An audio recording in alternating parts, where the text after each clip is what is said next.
ये कहानी है उस युग की जब धरती पर देवता, ऋषि और महान योद्धा एक साथ जीवित थे। ये कहानी है महाभारत की, एक ऐसी कहानी जिसमें सिर्फ युद्ध नहीं बल्कि धर्म, कर्तव्य, राजनीति, प्रेम, त्याग और धोखा सब कुछ समाया हुआ है।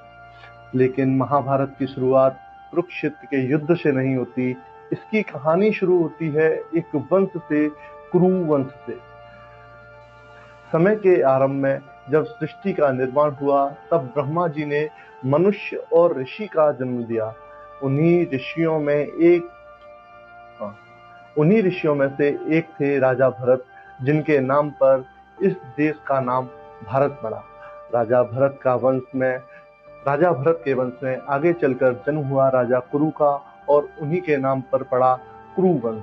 यही वंश आगे चलकर महाभारत की सबसे बड़ी कहानी का केंद्र बनेगा। समय बीता और कुरु वंश में जन्म हुआ एक महान राजा, राजा शांतनु।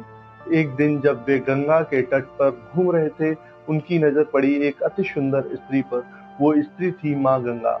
राजा शांतनु उनसे तुरंत प्रेम कर बैठे और विवाह का प्रस्ताव रख दिया। माँ गंगा ने हाँ तो कह दी, लेकिन एक शर्त पर। चाहे मैं कुछ भी करूं, आप मुझे कभी रोकेंगे नहीं, कभी सवाल नहीं पूछेंगे।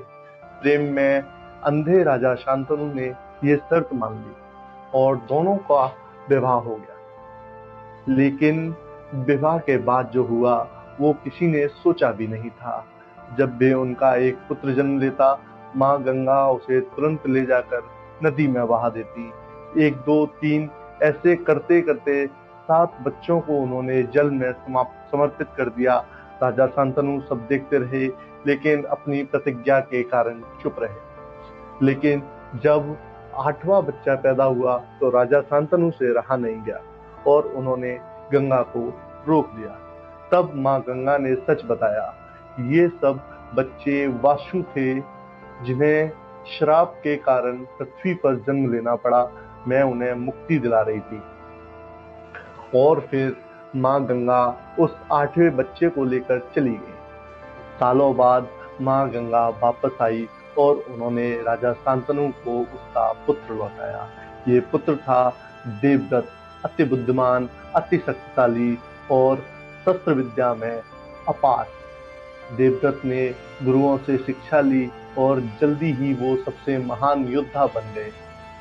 राजा शांतनु को अपने ही पुत्र पर बहुत गर्व था और देवव्रत ही आगे चलकर भीष्म के नाम से जाने जाए। लेकिन उनकी जिंदगी का सबसे बड़ा बलिदान अभी बाकी था। एक दिन राजा शांतनु की नजर पड़ी एक और स्त्री पर। उसका नाम था सत्यवती। राजा फिर से प्रेम में पड़ गए, लेकिन सत्यवती के पिता ने एक कठिन शर्त रखी। उनका पुत्र ही हस्तिनापुर का राजा बनेगा। ये सुनकर राजा शांतनु परेशान हो गए, क्योंकि उनके पास पहले से ही एक वारिस था, देवव्रत। जब देवव्रत को ये बात पता चली तो उन्होंने अपने पिता के लिए सब कुछ त्याग दिया। उन्होंने सिर्फ राजगद्दी छोड़ दी, ऐसा नहीं, उन्होंने एक भयानक प्रतिज्ञा ली। मैं कभी विवाह नहीं करूंगा, कभी संतान नहीं पैदा करूंगा। ये प्रतिज्ञा इतनी कठोर थी कि देवता भी कांप उठे। तभी से देवव्रत का नाम पड़ा भीष्म। भीष्म की इस प्रतिज्ञा ने हस्तिनापुर की किस्मत बदल दी। आगे चलकर इसी फैसले की वजह से जन्म होगा धृतराष्ट्र, पांडु और विदुर का। और फिर शुरू होगी वो कहानी जो आगे चलकर बनेगी महाभारत का महायुद्ध। एक ऐसा युद्ध जिसमें भाई भाई के खिलाफ खड़ा होगा, गुरु अपने शिष्य के सामने तलवार उठाएगा। लेकिन ये सब कैसे हुआ, क्या थी असली वजह इस विनाश की, ये हम जानेंगे अगले एपिसोड में। तब तक इस महाभारत की अगली कहानी को देखने के लिए बने रहें हमारे चैनल सनातन माँ।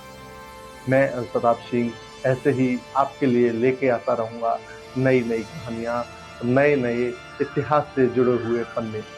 हम और आप दोनों मिलकर खोलेंगे इस प्रकार के महाभारत के कृत्यों की